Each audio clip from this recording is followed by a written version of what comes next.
নিয়মটি হল শব্দের শেষে দুটি ভাওয়েলের মাঝে টি বর্ণটি থাকলে ওই টি এর সাউন্ড সাধারণত ড এর মতো হয়ে যায়।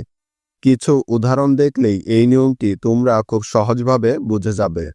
যেমন city, water, leader, community, reality, activity, priority, unity, quality, dignity, etcetera.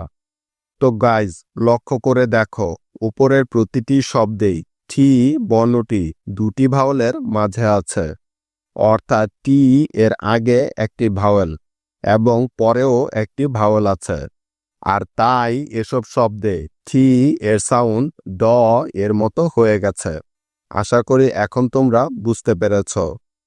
টি বর্ণটির ড সাউন্ড হওয়ার দ্বিতীয় নিয়মটি হল শব্দের শেষে টি এর আগে আর বর্ণটি থাকলে এবং টি এর পরে কোনো একটি ভাওয়েল থাকলে ওই টি এর সাউন্ডও ড এর মতো হয়ে যায়।